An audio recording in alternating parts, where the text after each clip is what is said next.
জামাত ইসলামী বলছে তারা নির্বাচিত হওয়ার পরে জনগণের কাছে তাদের অধিকার ফিরিয়ে দেবে। জামাত অ্যাপ চালু করেছে, বলছে আমার আয় আমার হিসেব, বলছে আমরা সরকার কোথা থেকে আয় করে আর কোন ইউনিয়নে কয় টাকা কত ব্যয় হচ্ছে, কত টাকা বাজেট হয়েছে, প্রত্যেকটা জনগণ মোবাইল অ্যাপসের মাধ্যমে তার হিসাব জানতে পারবে। জামাত ইসলাম বলছে নিজেরা দুর্নীতি করবে না, 4 পয়সার দুর্নীতি কাউকে করতেও দেবে না।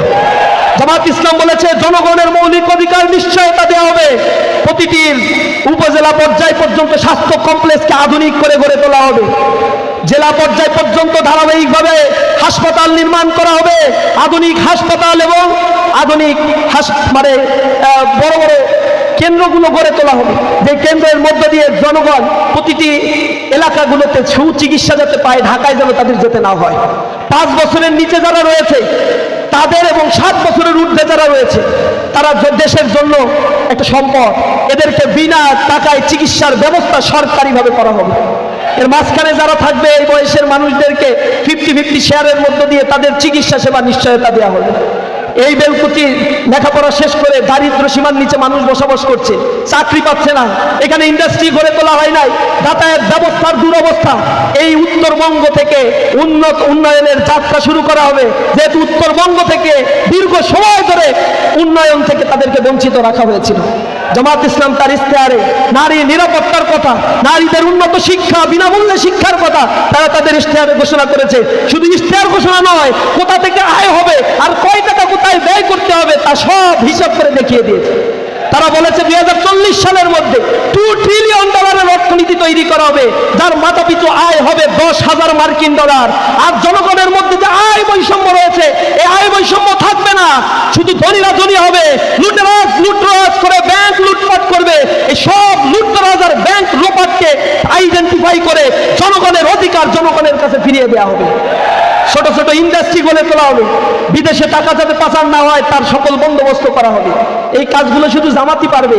চাঁদাবাজ মুক্ত বাংলাদেশ গড়ার কথা জামাতি বলতে পারে, কারণ জামাতের একজন কর্মীও এই জাতীয় অপকর্মের সাথে জড়িত নয়।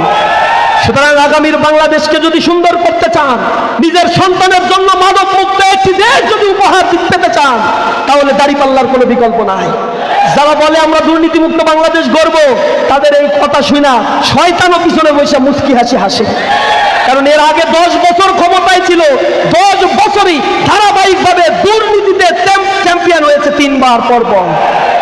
তারা বলে বেকারত্ব মুক্ত করব, তাদের 10 বছরে ধারাবাহিকভাবে বেকারত্বের সংখ্যা বাংলাদেশে বাড়ছে। তারা বলে শিক্ষার মান উন্নয়ন করব, তাদের সময় ধারাবাহিকভাবে শিক্ষার মানের অবনতি হয়েছে। এটা পরীক্ষিত। শিয়ালের কাছে আর মুরগি বর্গা দেওয়ার দরকার আছে? বারবার তারা বলে, কিন্তু তারা যে কথা রাখবে না।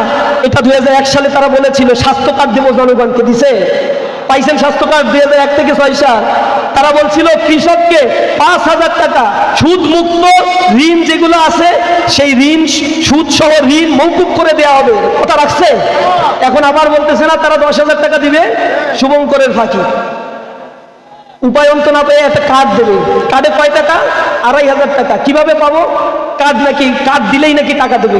কিভাবে টাকা দেবে, কোথা থেকে টাকা আসবে তার হিসাব নাই। আমরা হিসাব করে দেখলাম 4 কোটি ফ্যামিলিতে যদি কার্ড দেয়, তার যে পরিমাণে টাকা দরকার সে টাকা আসবে কোথা থেকে তার কোনো হিসাব নাই। এখন চাপে পড়ে বলে ধারাবাহিকভাবে করা হবে। তার মানে ধারাবাহিকভাবে মানে হচ্ছে ক্ষমতা 5 বছর থেকে 4 বছরে 2,000 10,000 কার্ড ছাইরা দিয়ে বলবে দিছি তো তোমাদের কিছু। সুতরাং এই ফাঁদে পা দেবেন না। টাকা দিয়ে তারা ভোট কিনতে চায় জনগণের। এলাকায় দিচ্ছে টাকা, টাকা নেবেন। ক্যাম্পাসে যখন টাকা ছড়াইছে আমাদের বোনেদের 3,000 টাকা করে দিছে, আমরা বলছি তোমাদের টাকা দিলে টাকা নাও, কিন্তু তোমার বিবেক খাটিয়ে ভোট দিবা। তোমার ভোটের মাধ্যমে যদি কোনো খারাপ মানুষ নির্বাচিত হয়, আল্লাহর কাছে কিয়ামতের ময়দানে দায়ী থাকবা। এই ভোটের মাধ্যমে যদি কেউ তাদের দ্বারা খুন হয়, আল্লাহর কাছে তুমি সমান তালে দায়ী থাকবা। সুতরাং ভোট এমন জায়গায় দিবা, হুশ করে দিবা। তোমাকে যে টাকা তারা দিচ্ছে এগুলো চাঁদাবাজির টাকা। এ টাকা সুদে আসলে তারা উঠায় নেওয়ার জন্যই দিচ্ছে। রাজনীতি তারা কি কারণে করে? নমিনেশন পায় নাই তাই একজন আরেকজনকে মেরে ফেলছে না? 232 জনকে তারা মারে নাই এখন পর্যন্ত। ক্ষমতার জন্য তারা যদি মানুষ খুন করতে পারে, আপনার 2 পয়সা দিলে ওই 2 পয়সাতে উসুল করবে না, এটা নিশ্চয়তা আছে? সব টাকা তারা উসুল করে নেবে ইনশাআল্লাহ। তারা এগুলো বলে যে 12 তারিখ পর্যন্ত অন্তত চাঁদাবাজি করে না। আজকে নিউজ দেখলাম, তার মানে 12 তারিখের পরে যা হবার হবে। আমরাও বলছি কেটে যাচ্ছে বেলা, নতুন বন্দোবস্ত আসছে, হাওয়ার গতি এখন বদলাতে শুরু করেছে। এ হাওয়ার গতি বদলাতে শুরু করেছে। অন্ধকার জগতের রাজাদের বলে দেই, তওবা করে নাও, 12 তারিখ ভোট ডাকাতি যদি করতে আসো, বেলকুচির জনগণ বসে থাকবে না। তোমার মায়েদের কাছে আর বোনেদের কাছে তওবা করে আইসো, ভোট ডাকাতি করতে আসলে এবার আর কাউকে ফিরে যেতে দেওয়া হবে না। জনগণ জেগে উঠেছে, তাদের অধিকার নিয়ে যাবে ইনশাআল্লাহ। সকলকে জাগ্রত থাকতে হবে, নতুন বাংলাদেশ গড়তে হবে। ইনসাফের বাংলাদেশ না করে আমরা ফিরবো না ইনশাআল্লাহ। দুলিতেছে তরি, ফুলিতেছে জল, ভুলিতেছে মাঝি পথ, ছিড়িয়াছে পাল, কে ধরিবে হাল, আছে কার হিম্মত? বেলকুচিবাসীর হিম্মত আছে? আছে। আমরা দেখবো ইনশাআল্লাহ 12ই ফেব্রুয়ারি আল্লাহ রাব্বুল আলামিন আমাদেরকে নতুন বাংলাদেশ গড়ার তৌফিক দান করুন। আজকের এই নির্বাচনী জনসভার সম্মানিত সভাপতি, অনুষ্ঠানের সম্মানিত প্রধান অতিথি, আজকের অনুষ্ঠানের সকল অতিথিকে ধন্যবাদ জানিয়ে আমি আজকের এই নির্বাচনী সমাবেশে একটি কথা বলতে চাই।